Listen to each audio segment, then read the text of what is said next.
Alright, so it's day 7 of my video vlog, and if you're noticing that I got a haircut, you're probably noticing a little too much details in these videos. But if you haven't noticed, that's a good thing.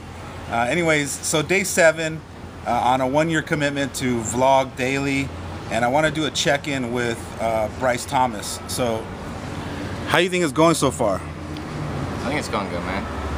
We're getting a lot of footage and stuff, and I think it's very, you know, it does take a lot of time. I didn't realize how much time it takes to like sit down and look through it. Like, you and I have to watch all the footage and then cut out what we don't want, and then we got some videos or some clips that are way too long, and it's like we don't want to cut them out. And then you got the whole rendering and then uploading to YouTube. But other than that, it's a trip, dude. You're gonna have like a whole year of your life, like every single day, that you'll be able to go back and be like, what was I doing on September 8th, you know, and like go all the way back and like check that shit out. So what do you feel like has shown up for you? Well, I think it's pretty interesting to watch yourself on video. I guess I've never really looked at myself on video other than in the early years of being a trainer and watching myself to critique myself to be better at the art of facilitating workshops or trainings. But I haven't done that for a long time, so watching the footage is pretty interesting. I noticed that I don't finish some of the words as I start. You know, I start off on a sentence and I won't finish it.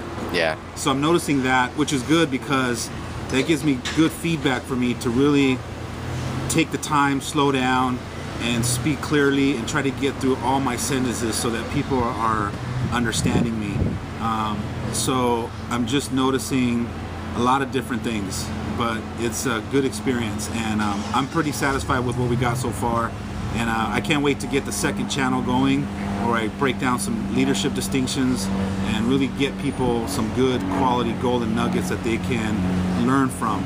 And I plan on having those videos be a lot shorter, to the point, have them be really powerful, and I'll probably start to implement maybe one a week for the next year.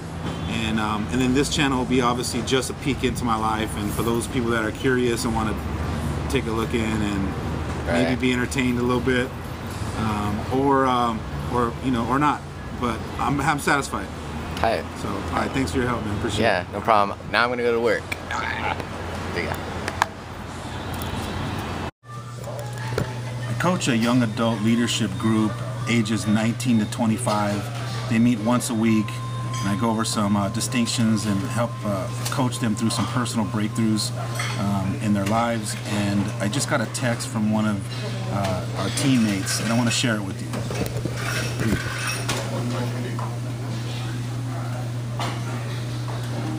Just got done with my interview. I rocked it. Even gave a shout out to the leadership group. I hear back from them next week.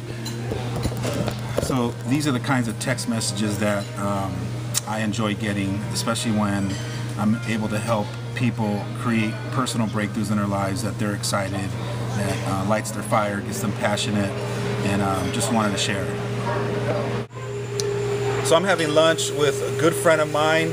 He's a nationally recognized expert on teenagers, also an expert in the field of drugs and alcohol, Mr. Cary Quashen, and I'm going to pick his brain for a few minutes. So one of the questions I want to ask you is, for the parents that are watching that say to themselves that my kids will never get involved with drugs and alcohol, what insight can you give with your 30 years of experience of watching kids coming from all families, not just at risk, but even the good families, the healthy families? Those kids are getting involved in drugs and alcohol too. Nobody's immune to this deal. I mean, it is what it is when it comes to alcohol and drugs. The scary thing is, though, if you think about kids today, it's way different than it's ever been before. When it comes to parents, we spend an average, this is terrible, not in all homes, but in most homes, an average of 2 to 10 minutes with our kids. Isn't that crazy? If there's a mom and dad even living together, they're both at work. So little Johnny goes to school, he's with his buddies 8 hours a day in school. He comes home to, what do you call an empty house? Not a chance. He comes home to his buddies, Facebook, MySpace, Twitter, or whatever it is now, I mean Instagram. It's crazy. So they're with their buddies now until we get home. We come home and we say, hey Johnny, how was your day? It was good. How was school? It was cool. You have any homework? I done it. Are you hungry? I ate. right back to their bedroom. So what you're saying is they're being influenced by the people that they're hanging out with the most time in a day, right? Think about it. If we have our kids for 2 to 10 minutes and their friends have them 16 to 18 hours a day, who's gonna rub off more, us or them? Yeah, that's a no-brainer. It's a no-brainer. Yeah. So the trick is we're dealing with kids today that weren't even at-risk kids that are now so involved in their friends that they're getting into mischief, and mischief causes trouble. So please, parents, spend time with your kids. Put aside sometimes every day, have dinner with them a couple of times a week.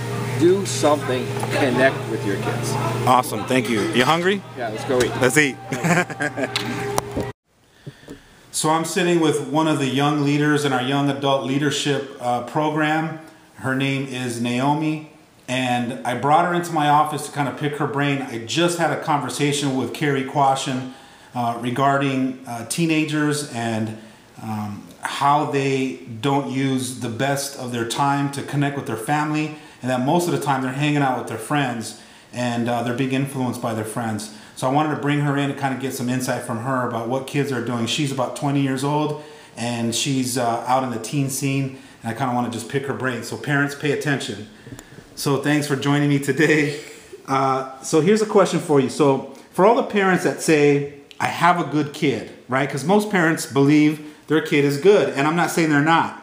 But for the ones that hang out in the belief that my kid is good, I want to ask you, are those kids also prone to getting into drugs and alcohol, and why, from your experience?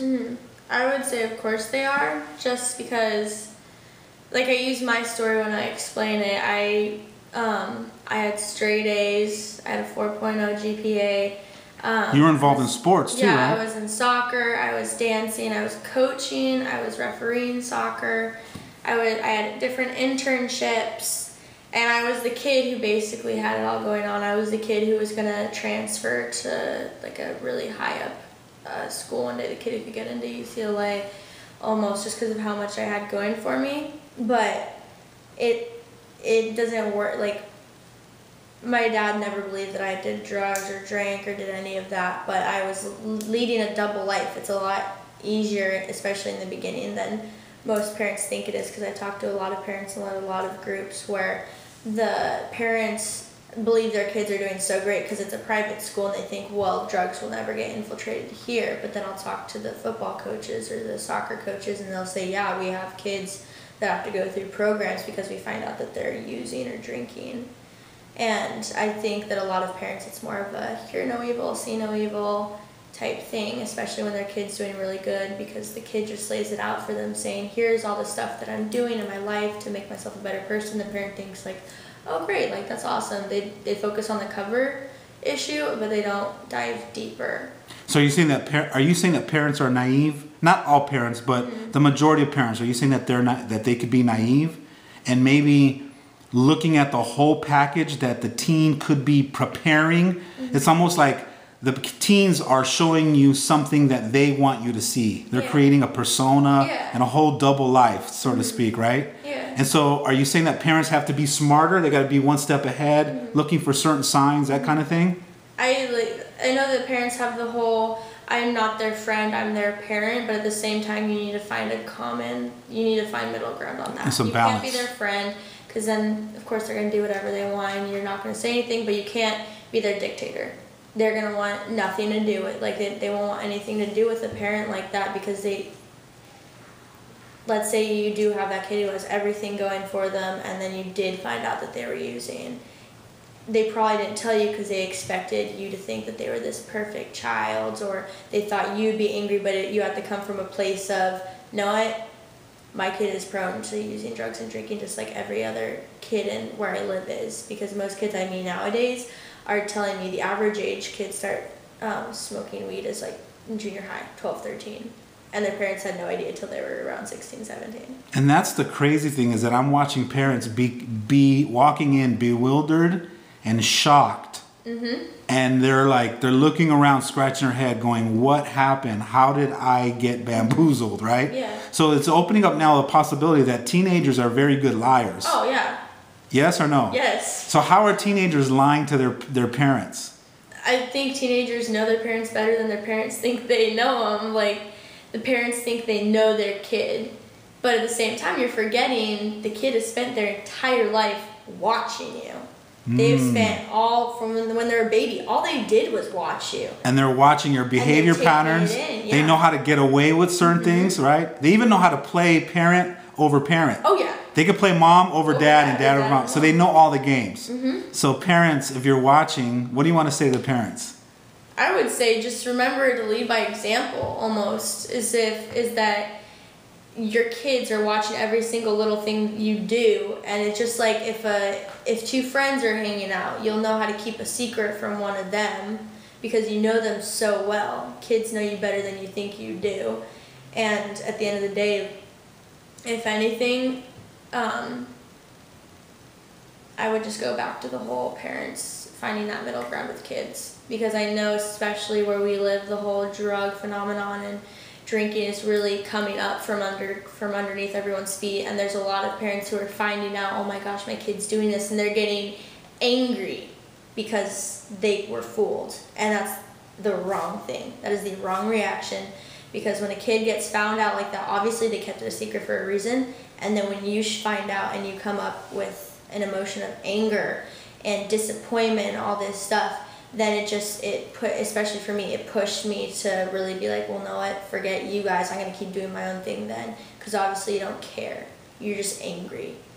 Like, it's more of it's less, not less, but I would say to have more of I can't believe you're doing this, why didn't you tell me? I care. Because I feel like a lot of teenagers feel like their parents don't care. It's not like that anymore, or it is like that, unfortunately. Because I know that thing that Cary says a lot, parents spend on average 2 to 10 minutes with their teen every day. And it's not the, like, let me know how you're doing, like, how are you doing emotionally, blah, blah, blah. It's, oh, how was school? Oh, it was good. Oh, how's your girlfriend? Oh, she's good. How are your friends? Good. Little do the parents know, like. It's all automatic. It's all, yeah. Yeah. Have I told you how amazing you are lately? And have I told you how honored I am to know you? And I just want you to know that I'm inspired by your commitment to make a difference in the world. And I just want you to know that I appreciate you sharing yourself. Thank you. You're welcome.